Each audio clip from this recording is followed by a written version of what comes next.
go straight into the Bhagavata Pravaha.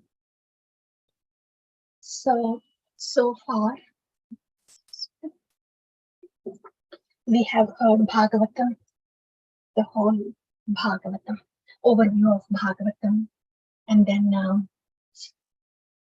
how Bhagavatam is Lord Krishna himself, and then Sankshyaptam, that is summary of Bhagavatam. We have heard that. And after that, the first canto, second canto, third canto. We are in the fourth canto. And in the fourth canto, we have heard about Sati Charita, that is Daksha Yajna. And second, right now we are hearing Dhruva Charita. After that would be Kruti Charita, and then Prachina Bharati and Prachitas. So right now we are in Dhruva Charita. We have heard about how Dhruva Maharaj was insulted by his stepmother, went to the forest, did the tapasya, and then came back to the kingdom. Right? That's what we have heard so far.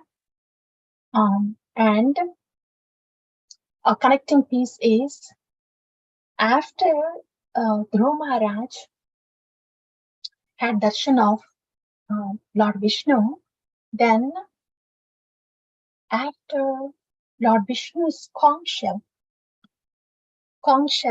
was placed on the head of Dhruva Maharaj, like that.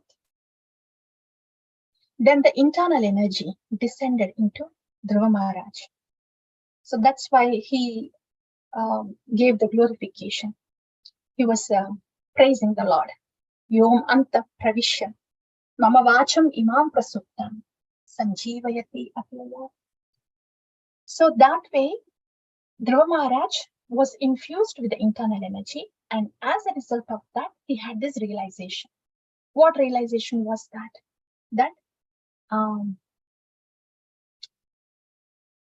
That the Bhakti-ananda was so much superior than Brahmananda. Right? That is Tavapada. The Bhakti-ananda was superior than Brahmananda. What to speak about the Spargananda?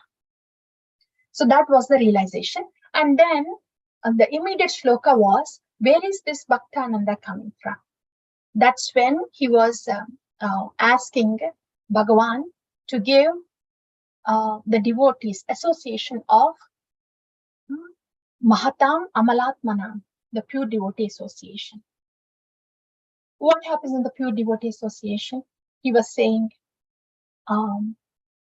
because pure devotees, they are intoxicated in the absorption of your Bhavat Kada, in the Charita of Bhagavan, in the Guna, Leela of Bhagavan, since the pure devotees are intoxicated in that. If one gets the association of these pure devotees, then slowly they also get that intoxication. So when they are in this, when they get these drops of Bhakti Ananda from the Mahatam Amalatmanam, the pure devotees, then Yena Anjasa Ulbamanam, then it is easy to cross over the material existence. Right? So that's how the sequence went. He had the realization that Bhakti Ananda is superior, and then immediately he was asking for the association of Mahatam Amalatmanam, the pure devotees. So that was his prayer. After darshan of Lord Vishnu, he was asking for the pure devotee association. After that, we have heard how Lord Vishnu gave the benedictions, right, to rule the kingdom, and then after that he would attain the Dhruvaloka. So Dhruva came back to the kingdom. His family received him well, right? Suruchi was also changed by this time, and his stepbrother Uttama also came to receive Dhruva Maharaj. Yeah. So now what happens after that? So that's what we're going to see. The ruling of Dhruva Maharaj.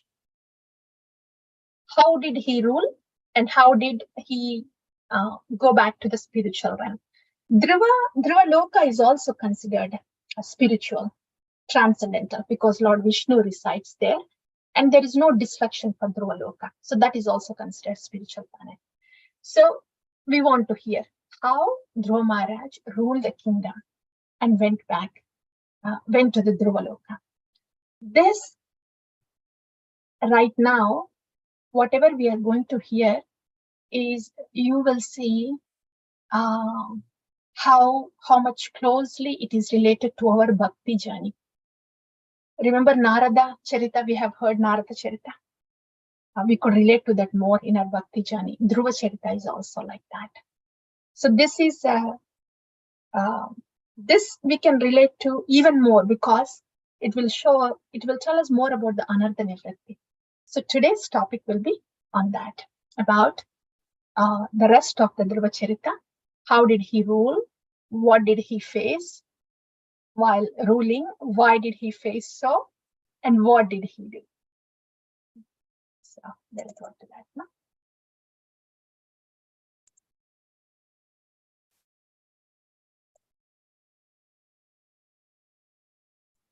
That's Dhruva. Okay, that's glorious Dhruva. So Dhruva Maharaj, he came back to the kingdom, and then, as we have heard, his father Uttanapada enthroned him even before his marriage. After that, Dhruva Maharaj, he got married, and he had 2 wives. First wife is Brahmi, and Kalpa and Vatsara are the progeny. A second wife, Ila. With her, they had son Utkala, a daughter, and son Utkala. So that's the progeny. Okay. And after some time, Uttama, the stepbrother of Dhruva Maharaj, he goes to the forest for hunting. And there, he was killed by the Yakshas. You know the Yakshas, where do they reside? We are in Bhuloka here, right? So Bhuloka, Bhuvarloka. Bhuloka, Bhuvarloka, Maharloka, Janaloka, Tapoloka. Then where are these Yakshas? Yahan pe. A Bhuloka, Bhuvarloka, right? Between, just beneath the Bhuvarloka.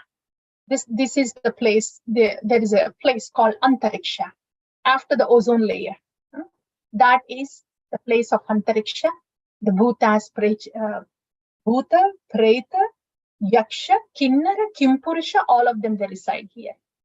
See, whenever in Mahabharata, Ramayana, in those series that we have seen, right, in India, whenever there is something auspicious that happens on the earth, the flowers fall on those people, right?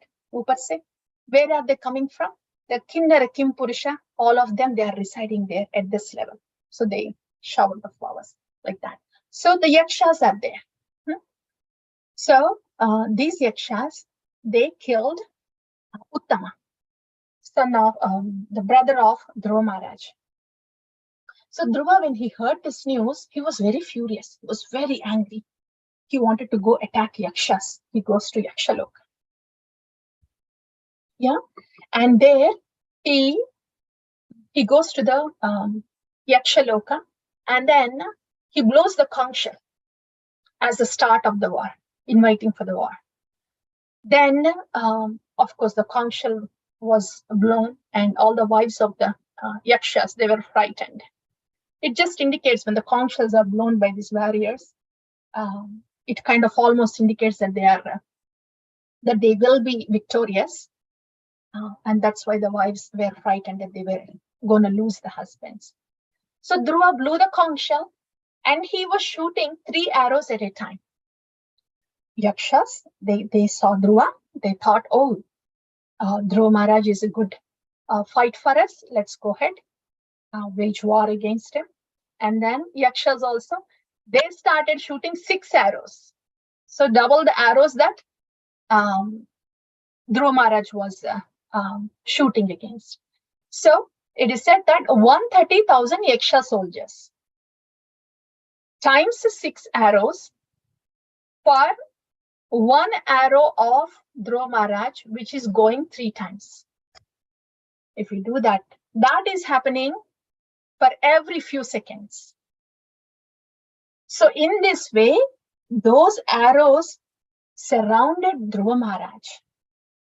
It was described in Bhagavatam. Two analogies were given.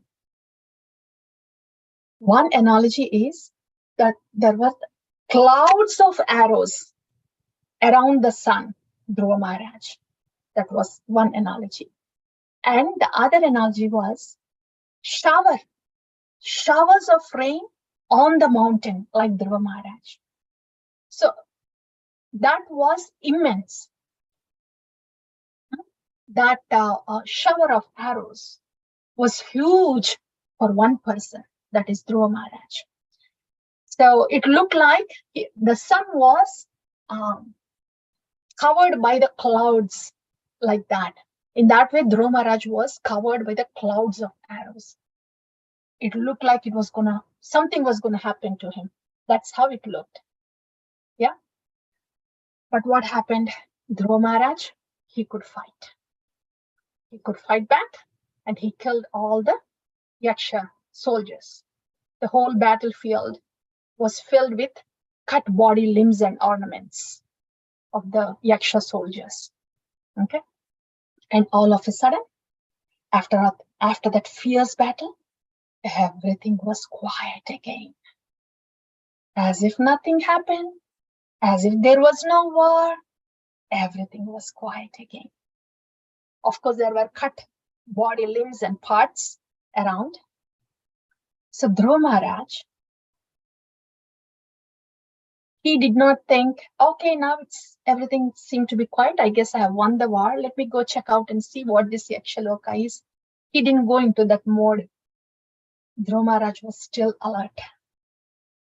And to his suspicion, immediately, dust storm and rain with heavy sounds from clouds, it started again.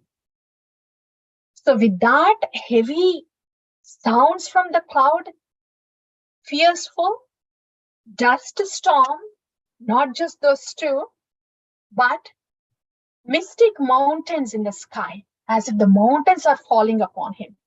So Dhruva Maharaj, who already had darshan of Bhagavan, such a great warrior, this is happening to him. The Yakshas, who has mystic powers, they are throwing down mountains upon him.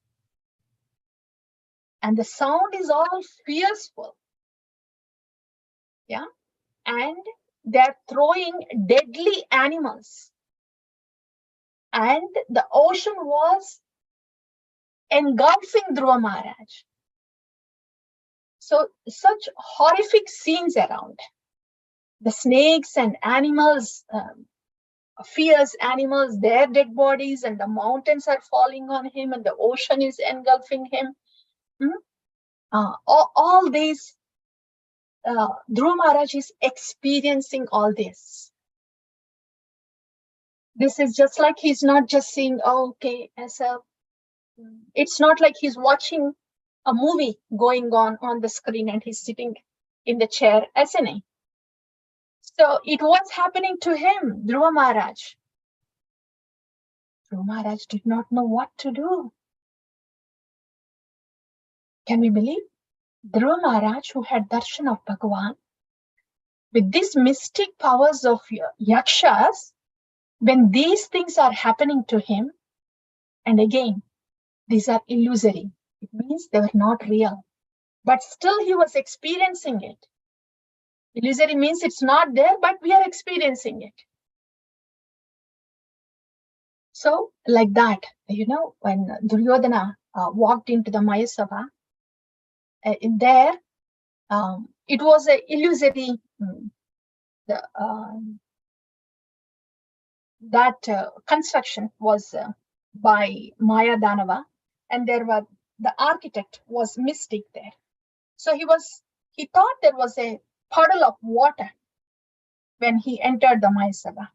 So he slowly picked up his dhoti so as not to get wet. And he stepped on that puddle of water, what he thought was a puddle of water, and it was not water. So he was fooled, but it was looking like water. That's why. So it really looked like water, that he mistaken that it was water. So though it is not there, it looks like it is there, and the experience also is given as if it is there, like mirages in the desert.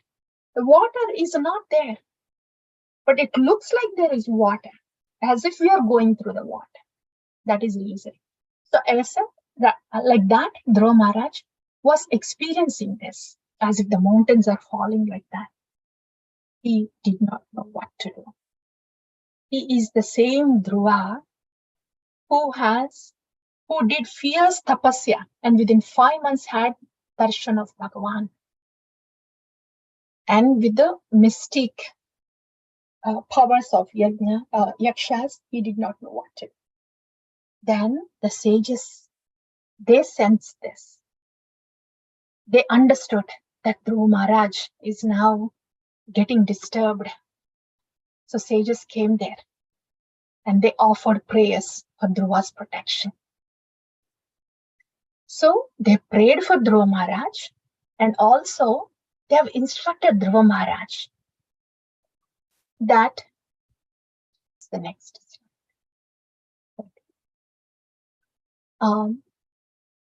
they instructed Dhruva Maharaj about Narayana Kaucha mantra. So Narayanastra instructed him to release Narayanastra. So Narayanastra is Narayana, the mantra of Narayana in the form of arrow.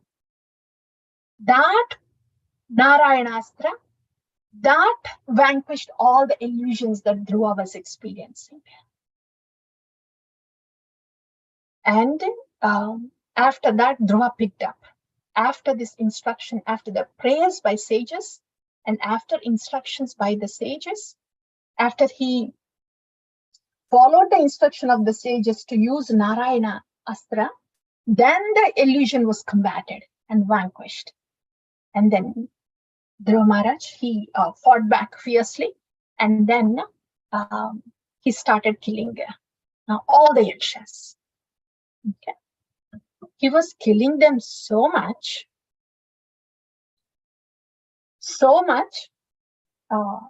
very similar to the killing of the snakes by Maharaj Janamejaya. See, Parikshit's, I think Parikshit's son was Janamejaya. Okay? So the snakes, because Parikshit was killed by Takshaka snake, right?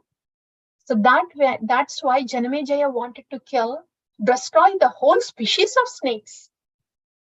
Not just one snake, few snakes, the whole species of snakes. So like that, Dhruva Maharaj wanted to just kill all the yakshas, not just few. So he was very furious. And then what happened? We'll come to that.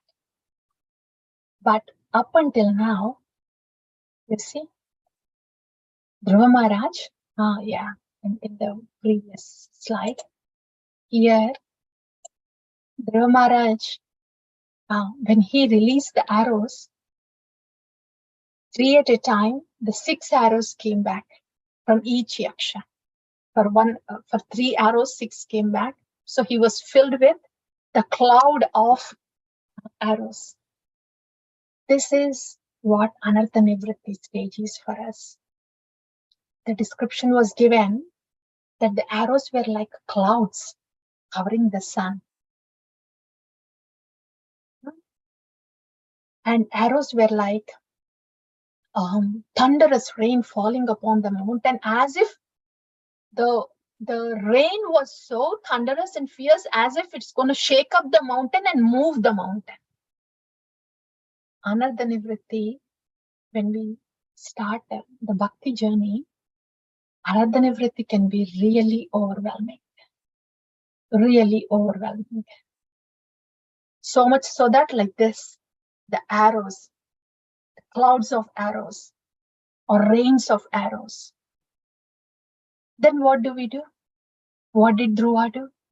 He continued to fight. So for us, the instruction, the life lesson for us is, during Anartha Nivritti, anarthas are going to come out. That's why it is called Anartha Nivritti.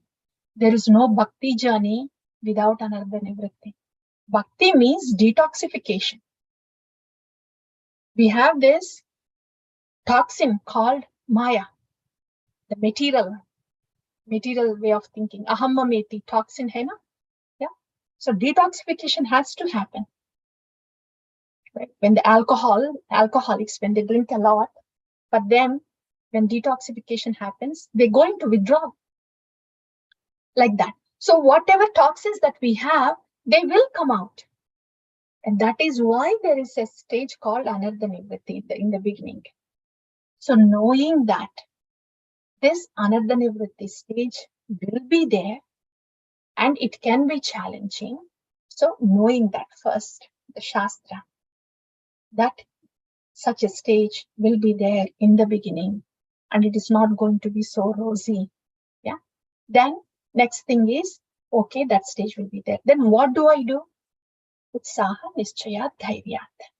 Rupa Goswami says that, right? In Nectar of Instruction, he has instructed that. So during this time, not that you really want to do bhakti, it will be difficult at times, and there will be no taste at times, but, and with the obstacles, when the obstacles come like that, the obstacles can be from outside triggers, or inside sebi, even if everything is fine.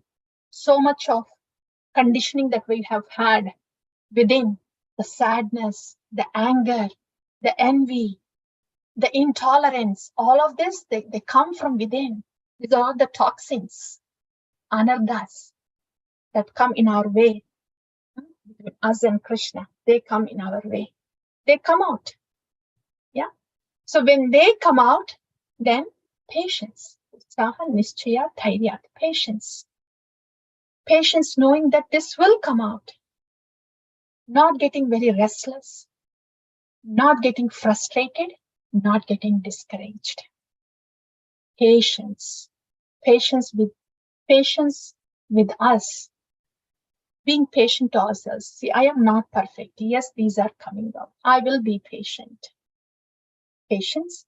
And then continuing the bhakti every day. Sadhu Sangha every day with determination.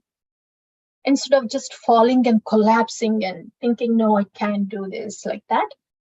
Because this is expected, as instructed, I will be patient with myself. I will be kind to myself. I will be patient with the people around. I will be kind to the people around. Very important. First thing, patient to myself, patient with the people around. Kind to myself, kind to people around. Then a big percentage of the bhakti lesson has been learned with the very first step. Yeah. And then determination. Okay, I'll be patient and I'll continue to do. I will maintain this regularity. I will continue the Shravanam, I'll continue the bhakti. I'll continue the Nama, I'll continue the Seva, I'll continue the Satsanga. Like that, determination. With enthusiasm. Enthusiasm is life in bhakti. It's like, yeah, I know it will come. Yeah, I know it will happen. Yeah, what to do? I'll continue to do. When it really hits us, it can be hard. Then even continuing also can get difficult sometimes. Somehow continuing determination. If possible, enthusiasm. Why enthusiasm? Because we know after this, as these toxins are coming out, we are getting rid of the infection within. Yeah. And then we are enthusiastic. Okay, whatever infection was there, toxins were there, now they are coming out. And I am enthusiastic to do the seva. I want to be enthusiastic because I am getting rid of these anarthas. So with that enthusiasm, that looking forward to, then the journey doesn't feel like too hard. गाड़ी तो चलना ही है. We have to walk this path anyway. But to make it a little lighter with life, if we do it with enthusiasm, then it will be easier for us. Yeah. So with this, with patience to ourselves and the people around, kindness to ourselves and people around, then determination to do it regularly, yeah, until we see the tangible results, and then with enthusiasm, with some life, like that. So like that's a lesson for us with the arrows that surrounded Dhruva Maharaj. And the next one was this mystic illusions. Dhruva Maharaj, who had darshan of Bhagavan, who had ecstatic symptoms then. When he starts ruling here, this could happen to Dhruva Maharaj, that he was prone to this mystic illusions. So हमारी हालत क्या है? What is going to be our position? This anartha nivritti, the anarthas will keep coming out. The toxins we will get rid of the toxins. We have to look at it in a positive way. We will continue to get rid of the toxins for good. That will continue from sadhu sangha, bhajana kriya, anartha nivritti, through nishta, ruchi, asakti, bhava. So they will continue. They will continue. It means for this lifetime, as long as we are in this body, as long as we are in this mind, they are going to come out, these toxins and anarthas. So it is pretty much possible that they can come in any form or any shape at any time in the devotional journey, as long as we are in this body. So it's not like, okay, I think I am getting a little faith in bhakti, or I think I'm chanting better. I think I'm doing pretty good. Esa, it is not exactly like that. Like Dhruva Maharaj here, after he fought with the yakshas, they were all gone. It was quiet for some time, as if there was no war. But Dhruva remained vigilant. He remained vigilant, and he knew that these enemies would come back. Same with us. Anartha nivritti is like this, up and down. There is a little pause in between, a little bit, sometimes, and again something comes up. When the toxins are released, when it's time to release toxins, then they come out. So we have to be vigilant. Vigilant and being aware of what is coming out of us. What are our thoughts? What is our consciousness? What are our intentions inside? We want to be aware of those. Yeah, being vigilant in the spiritual journey. That's the second thing. And the third thing that we have seen is this mystic powers. They can be pretty strong in anartha nivritti. The illusions, they don't come with a heading of I am an illusion coming. No. All these excuses that would come to us for not doing the nama or not doing the seva, or for not wanting the devotee association. Yeah, nama, seva, sadhu sangha. These three things. The reasons may come up so convincingly that we may not want to do one or any of those things gradually. It doesn't happen like all of a sudden, okay, we've been chanting 16 rounds. We have chanted that since till yesterday, and from today on, I'm not chanting SNA. It is said that these can come like water under the mat. Thoda sa, slacking down. Even before anybody notices, when we are aware of, we will notice it. And after that, it comes to a point that everybody notices it. It means it is being slacking down. So this illusion can come in so many ways that we will not be able to withstand ourselves by ourselves. The sages had to come there and pray for Dhruva, and the sages had to instruct to use Narayanastra. So for us, bhakti is not, it is a personal journey, internal journey, but it is also a journey together with the devotees. It is very important to understand that part. Bhakti is a journey together with the devotees around, with an internal anchor to the sadhu and the nama.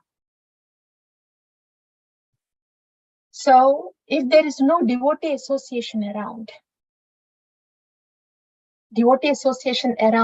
is advanced a devotee association to do the bhakti together, seva together. And the devotee association inside is the bonding that we have to the pure devotees and the nama. Here, Narayanastra, that's the astra he has used, right? So the nama, Shuddha Nama, and the Shuddha Bhakta association within, and the devotees association around for the journey together are very important. We need the devotees around to remind us. Dhruva, exalted personality, much more exalted than the sages that they came, because Dhruva already had darshan of Bhagavan, but still he needed the devotees around for the prayers and for the instruction. So sadhu sangha, sadhu sangha, sadhu sangha. We need that from the beginning till the end. Yeah, and that's the example, the Bharata Maharaj. He didn't have any sadhu sangha. Of course, that's one of the pastimes of an advanced devotee. But the lesson for us is he was attracted to deer there, so much so that because of the compassion on a jiva, he left Bhagavan aside. So he was falling into ahammameti in the name of compassion to the deer. So if there were devotees around, advanced devotees around, then they would say, wait a minute, Bharat Maharaj, don't you think it is going the other way? We cannot leave Bhagavan. You cannot put bhakti aside. We have to have Jivadaya with bhakti as our fountainhead. We cannot put bhakti aside and just have kindness only on the bodily platform. Who would say that if there are no advanced devotees around? So that's what happened to Bharat Maharaj. And this is why here Dhruva, the sages had to come pray and instruct him. So sadhu sangha, that is important. So those are the three things we have seen so far. And in the next one that we have seen was he was killing the yakshas. So he was killing so many of yakshas, and it was unreasonable. So Bhagavatam called it as atirosha. He was having excessive anger. So Swayambhu Manu, he was looking at the whole thing. Swayambhu Manu is the grandfather, right? The father is Uttanapada, and his father was Swayambhu Manu. So Swayambhu Manu, grandfather, he had to come down because Dhruva was killing the whole Yaksha dynasty there. And he came down and said, Dhruva, what are you doing? This does not befit our dynasty. And I'm surprised to see you this, Dhruva. I'm surprised to see you doing this. This is all unnecessary killing. And he goes, Titikshaya karunaya maitriya cha kila jantushu samatvena cha sarvatma bhagavan samprasidati. Dhruva, you are killing like this with atirosha? with no boundaries. You should be having titikshaya. You should be tolerant. Karunaya. You should be having kindness, maitri, friendship. Akila jantashu, to all the embodied beings. Samatvena cha sarvatma. You should be seeing everybody in their spiritual position as the spiritual souls, spirit souls. Then Bhagavan samprasidati. Then Bhagavan will be pleased. Why are you killing indiscriminately like this? Just because they killed your brother, you are killing so many of them. This is acting on the bodily platform. This is beyond reasoning to kill these many yakshas. You should be having some tolerance, karuna, and friendship. With these things, Bhagavan will be pleased. And when the Lord is pleased with you having these qualities, then samprasanne bhagavati purusha prakritir gune vimukto jiva nirmukto brahma nirvanam richati. When the Lord is pleased, then the effect of all gunas will go away on you. So that's why you should be acting in a way that pleases the Lord. So please stop killing like this indiscriminately. And by the way, is like indirectly, he is the controller, not you, me. He is the supreme controller. After all, this is his creation. He's going to do the maintenance. He's going to do the destruction. And his energy, time energy, is all pervading and is controlling us. Yeah. And also, your son, you may be thinking that yakshas, the Kuvera's soldiers, has killed your son. But it is not so. The ultimate cause of everything that happens is the Lord. And through his external energy, he's going to control everything. He's going to maintain all the beings. So Dhruva is saying indirectly, he is the supreme controller. He is the supreme cause of everything that is happening. So do not think you are the controller and do not react like this, killing indiscriminately, because you are not the controller. Dhruva, surrender to the supreme controller. He is the supreme controller. And at the age of 5, you have done such a tapasya that Lord Vishnu had to give darshan to you. That's what you are, Dhruva. Come back, regain your natural position. This atirosha is not befitting you. This is not you. Please come back to your natural position. Please give up your anger. Also, you may have to go apologize, Kuvera, because you have killed so many of his soldiers indiscriminately. When you are causing pain to people like this, then they will curse you. It's not going to be good for our dynasty. So you have to go apologize, Kuvera too. You have to pacify him. Those are the instructions of Swayambhu Manu to Dhruva Maharaj. Beautiful instructions. So Dhruva Maharaj, he just got instruction from the sages to use Narayanastra. He did that. And this is the next one more Ananda that's coming out. Right? Atirosha is extreme anger. This can be with all of us. All of us has anger, right? On somebody or other. Especially when somebody is in an authoritative position. Anger towards our subordinate or whoever we think is our subordinate. Right? So then we have to keep this in mind for all of us. All of us have some kind of so-called authority, either as a parent or this or that or somebody, right? False authority. So then this is what we want to These are the words that should ring in our ears and guide us. That this does not befit, this is not pleasing to the Lord. That we as the caregivers or the servant leaders or the parents or whatever, in whatever position, we should be tolerant. Titikshaya.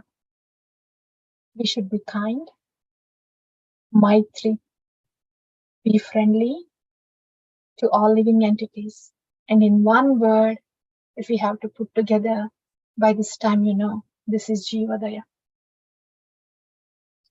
Being tolerant and showing Daya to Jivas, that will attract Bhagavan. Bhagavan samprasidati. And when Bhagavan is pleased, then he's going to withdraw the modes, Maya energy. So what is it that we have in our hands to please Bhagavan? Tolerate. Karuna, Jivadaya. That is something in our hands that we can try. We can try. We can get more strength and more inspiration when we hear from those devotees who have all these qualities very abundantly. The Shuddha Bhaktas, when we hear from them, we get more of strength and inspiration. But this is what we can try with the inspiration and strength that we receive from the pure devotees, and this will please Bhagavan, the Jiva. Like that, that's for us. When we see that anger is coming into us, when we feel like the anger is polluting us, this is something that we want to remember. Of course, we have to act. We need to do what we need to do, but not like this, atirosha, in a way that is uncontrollable.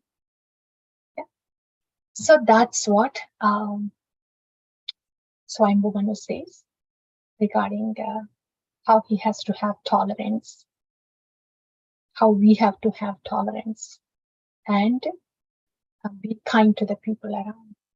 Jivadaya, that will attract the Lord. Means the holy name will be revealed more when we are kind to the people. And Srila Bhaktivinoda Thakura says the greatest kindness is to share Krishna with them. Okay, and the next point here is how Swayambhu Manu brought Dhruva's attention to the Supreme Controller, that he is the Supreme Controller. Here, Manu was instructing Dhruva to go appease Kuvera now. Kuvera, when compared to Dhruva and Swayambhu Manu, he's not a big person. But big person or small person or whoever, if we have caused trouble to anybody, their hurt inside is going to be our hurdle in bhakti. Yeah? Their hurt inside because of us can be our hurdle in bhakti. So not that we have to go appease him because we want to take off our hurdle in the bhakti and we want to go on. Itna again about my progress, my hurdles. Instead, if we think like, why hurting them? We don't want to hurt them. That is a better reason for not hurting them. Instead of, if I hurt them, that will be a problem for my bhakti. So it sounds like I'm not so much concerned about they are hurted, but I am so concerned that it will become hurdle in my bhakti. Like that. So, but the point here is, whoever it is, if we are causing hurt to others, especially this is unnecessary hurt to others, then it can be a block to our bhakti. We might be thinking, I'm doing everything outside. Why is it not moving? Gaadi kyo nahi ja rahe? It's because of the hurt that we might be causing to others. It doesn't necessarily have to be with the actions. It could be words, it could be with our thoughts also. Yeah. So that's why Swayambhu is saying, go, please appease, pacify Kuvera. Then Dhruva Maharaj goes there. Then Dhruva Maharaj goes. And when Dhruva goes to Kuvera, Kuvera says, Dhruva Maharaj, Dhruva, it's okay. It's okay. Don't think you have killed Yakshas. And the Yakshas also, it's not that they have killed your brother. This is the topmost philosophy. That's what Swayambhu just came and told Dhruva, that the Lord is the ultimate cause of everything. And Kuvera is also speaking on that platform. He didn't want Dhruva to feel so bad and repentful. So Kuvera is saying, that's fine. I mean, it's okay. Yes, your brother is killed and all these Yakshas are killed. This is the time factor, and ultimately the ultimate cause is the time, Bhagwan himself. So no worries. You can just go ahead, ask a benediction since you came to me. Please go ahead, ask a benediction. That's what Kuvera says. And then what benediction Dhruva asked? Kuvera he's the king of treasury for the demigods. So if he has to ask benediction, he could have asked all that wealth for whatever reason, for my sake or for my kingdom's sake or whatever sake. He could have asked that. But sometimes we do that, right? In the name of bhakti, we want something, so we can use it for service, trying to dovetail like that. But Dhruva was not like that. He was clear.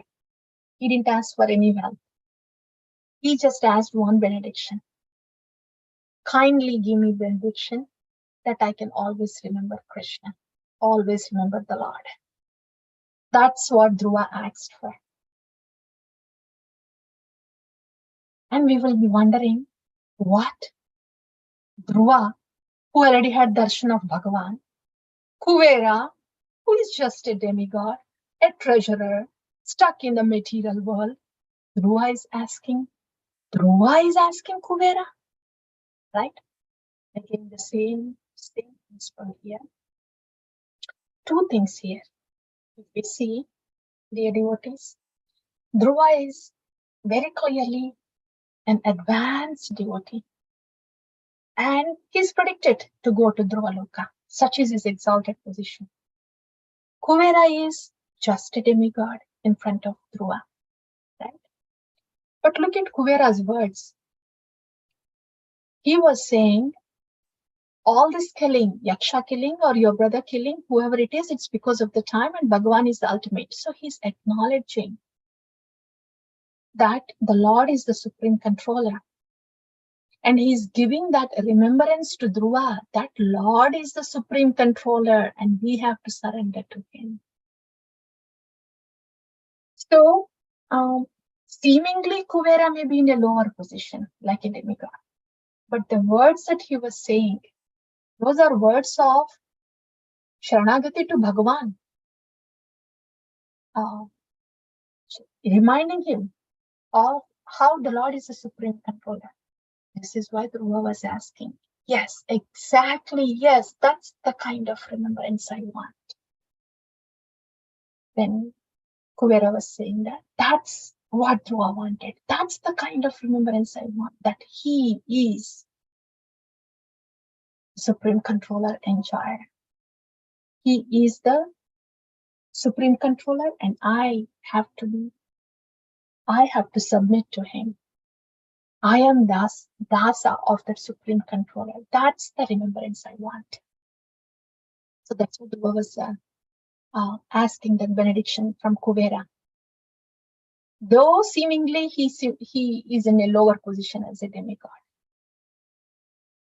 That's one thing. So wherever this remembrance of the Lord is coming from, remembrance of the Lord, from whoever it is coming from, then though they are seemingly in a lower position, wherever it is, It is a benediction that we hear that kind of words from anybody reminding us of the Lord. Yeah. So that's one thing. And second thing is the same thing. Whoever it might be, if they are hurt, then the Lord will not be pleased. Bhakti is about pleasing the Lord. And if we are hurting others, how will the Lord be pleased? So we want to pacify them. They are big or small or whoever it is. And that is why Dhruva was asking. Seemingly, Dhruva was asking a benediction to Kubera, but Jiva Goswami was explaining that he was asking this to Kubera. So whatever hurt that Kubera might have incurred because of Dhruva's feelings, Dhruva's actions, then that hurt would be soothed and settled down by Dhruva being when Dhruva pacifies Kubera like that. So these are the two reasons that are explained why Dhruva asked this benediction from Kubera. One is because Kubera's words are reminding Dhruva about who the Lord is and that we have to surrender to the Lord. And second thing is Dhruva want to wipe away any hurt or anger that he might have caused to Kubera. That's why he was taking a little lower position of asking for benediction. So that's how Dhruva has finished he finished the battle there. And in this way, he came down to his kingdom from Alakapuri, the Yaksha's place. He came down, and then of course he ruled the kingdom, and he was engaged in unrelenting bhakti throughout. He ruled Bhumandala for 36,000 years, as the Lord predicted. These are the qualities of Dhruva. Tamevam Shila Sampannam, Brahmanyam Dina Vatsalam, Goptaram Dharma Setunam, Menire Pitaram Prajaha. These are Dhruva's qualities as king. This is how he ruled a kingdom. And after he ruled the kingdom, when it's time to, these are Rajashis again, right? They rule with responsibility. They retire with renunciation. So Dhruva, after ruling the kingdom for 36,000 years, he went to the forest again. Again, the Ashtanga Yoga. This is not new for Dhruva. He did the Ashtanga Yoga, and then he was absorbed in the remembrance of the Lord. And the Vaikuntha plains came. The Vaikuntavasis, the beautiful Vaikuntavasis. See, look at here. These two Vaikuntavasis, right? So they came down to take Dhruva to Vaikuntha Loka. Here, Dhruva Loka. Again, Dhruva Loka is also a transcendental realm because Lord Vishnu stays there, resides there. So Nanda and Sunanda, they came down to take Dhruva. And they said, "Oh, Dhruva, let there be good fortune unto you. We came here to take you to the Vishnu Loka. Yeah, so please come. Please board this Vaikuntha Viman, this aeroplane that's sent by the Lord." And then Dhruva, before he steps into this aeroplane, this Vaikuntha plane, it is said that whoever sages are there at that place, he seeks blessings from all of them. He bows down to all of them. And then he steps into the Vaikuntha plane. See, how do we know that a devotee is advanced or deep? The way they behave, their priorities, the way they behave. Dhruva is about to go back to the spiritual realm. And the sages that were there in the forest, they're still mortals and they're staying back. So Apparently, Dhruva is much more superior than those sages there. But still, Dhruva was respecting them. They're seeking the blessings and then coming and sitting in the aeroplane. Amanina Manadena. So like that, he sat in the aeroplane. He was about to leave, and then he quickly recalled. He was remembering his mother, and he goes, "No, for Nanda and Sunanda, hold on, no going. Wait a minute, please. I have to bring my mother too. She is the one. She was my Vartamana Pratakshakara. She was the one who gave me the Lord, who gave me the direction that I needed in my life. So because she gave me, she brought me close to Bhagwan. Narada Muni was the one. He is the Guru that gave Bhagwan to him. But her mother brought him close to Bhagwan. So Dhruva wanted her mother also to come board the plane. He couldn't leave her back. That was his gratitude. So he was about to step out, and then Nanda Sunanda says, no, you don't have to do that. Please look back. Your mother is also coming. She's in the other plane. So in that way, Dhruva and Suniti, they head to the Vishnu Loka, Dhruva Loka. Who is eligible to go back to the to attain the Lord's abode? Shantaha samadrisha shuddhaha sarva bhutanuranjanaha yanti anjasa achyuta padam achyuta priya bandavaha. This is the eligibility to go to the spiritual realm. Shantaha, peaceful. Srila Prabhupada explains in the purport, devotees are peaceful because they have no other desire but just to do the service. Samadrishaha.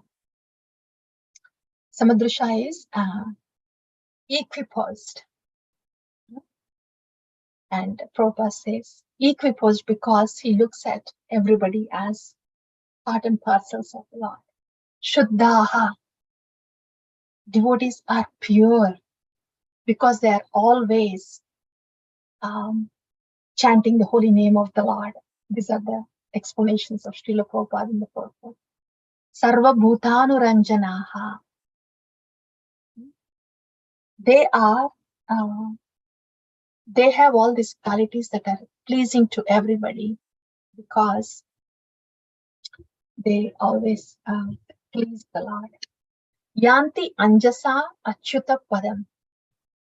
So whoever has these qualities, yanti anjasa, very easily, achyuta padam, will go to the abode of the Lord. And who has these qualities, they are achyuta priya bandavaha. They make friendship with the devotees. So that is the meaning, achyuta priya bandavaha. So Srila Prabhupada says only the devotees can go back to achyuta padam, spiritual realm, because they are achyuta priya bandavaha. They are dear to achyuta. That's what Srila Prabhupada says. Yeah. The question here is for us, sadhakas, shantaha, always being peaceful, samadrishaha, always being equiposed, shuddhaha, pure, period. All these qualifications, I think they are describing a pure devotee here. Sarva bhutanuranjanaha.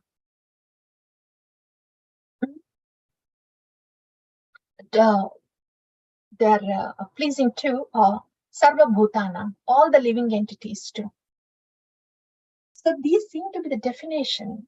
This seems to be defining a pure devotee. Then where do I fit? So where can I hold on to? Yeah. So Achyuta Priya Bandavaha, that is where we can hold on to.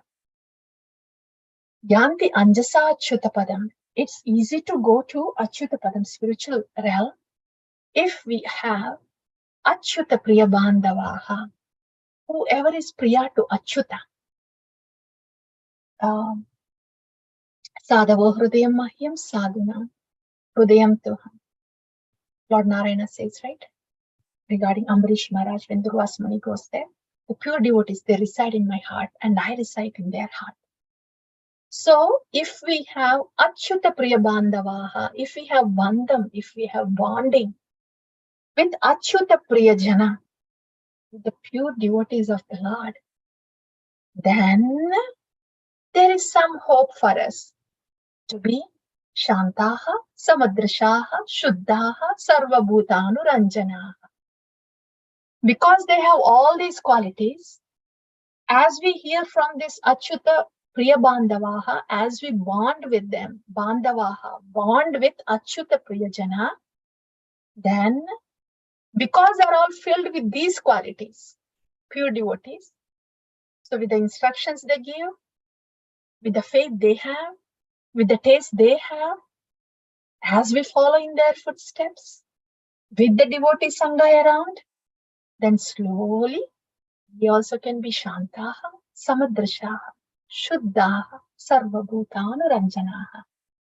That way we can Yanti Anjasa Achyuta Padam, the spiritual realm. Okay? So that is the last sloka. That is Dhruva Charita. So in this way, Dhruva goes to the Dhruva Loka. And Narada Muni was giving all this. He is reciting Dhruva Charita to the Prachetas. Prachetas they belong to the same dynasty. Dhruva's son is Prithu, Prithu's son is Prachina Barhi, Prachina Barhi's progeny is Prachetas. Prithu's son and so many in between, and then come Prachina Barhi. In other words, all of them, they are in the same dynasty. So Narada was reciting this Dhruva Charita to Prachetas. This is how we end up hearing this. So in this way, Narada Muni glorified Dhruva. And the Falashruti is, whoever hears Dhruva Charita, Bhagavatam says, you get what you want. If you want name, if you want fame, if you want bhakti, whatever, you will get it, because Dhruva had it all. Like that. So that's about Dhruva Charita. Okay, dear devotees. Quickly summarizing. We have heard how the internal energy of the Lord is infused to Dhruva by touch of the conch shell, and then he realized that Bhakti-ananda is superior to Brahmananda, and that Bhakti-ananda is obtained when there is Sangha of Ananta Amalashayana, Mahatam Amalashayana, right? The pure devotees. That's what he has asked for.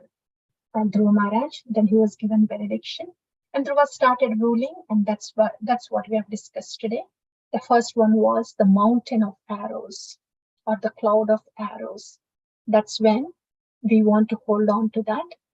Utsaha Nischayat Dhairyat, patience with ourselves, patience with the people around, determination and enthusiasm. Enthusiasm is the life of devotion. After that came the quiet time, a little quiet time during the Anarda Nivritti, where Dhruva did not see any soldiers, but he was vigilant. He didn't relax back, thinking that he won. No, he was vigilant. Yeah. And third one is the mystic. All those mystic effects on Dhruva kind started shaking Dhruva. That's when the sadhus came. They offered prayers for him and then gave instructions. That's when we have seen, we heard that sadhu sangha is so important, that we want to be surrounded by the devotees.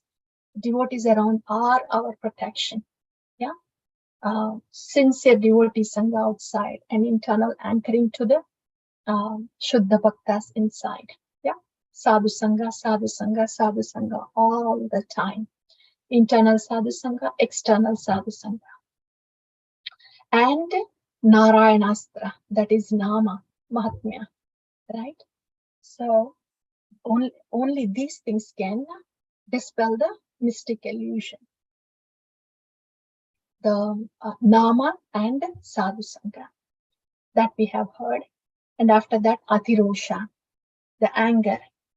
Whenever anger is polluting us, especially when it is going beyond, when it is being unreasonable, then these are the words that we want to hear. The words of Swayambhu Manu, that the Lord will be appeased when we have tolerance and kindness and maitri, akila jantushu, friendship. Yeah. So basically, tolerance and jivadaya, no undue anger, because the Lord is the supreme controller. Yeah, that's what Swayambhu Manu said. And he also said, please go appease whoever you have hurt. Then Dhruva goes, there we have heard, to Kubera, how he goes and appeases Kubera. 2 points that we have noticed there. Whoever it might be, if they are reminding us of Bhagavan and the position of Bhagavan and surrender to, submission to Bhagavan, then that is the kind of smarna that we want all the time. That's one thing we have heard. And second thing is, whoever it might be, the hurt that we cause for others can be hurdle for us in our devotion. Yeah. So that's something to be mindful of. And after that, Dhruva came. And at the very end, we have just heard, right? Shanta. These are the qualities for somebody to enter the spiritual realm, because spiritual realm is Shuddha Sattva. And that's why whoever has Shantaha, peaceful, Samadrisha, equiposed, Shuddhaha, pure, Sarvabhutanuranjana, friendly to all the living entities, they are qualified to get into the spiritual realm. And the practical aspect of it is, how can we get those wonderful, wonderful transcendental qualities when we are still in the miserable modes?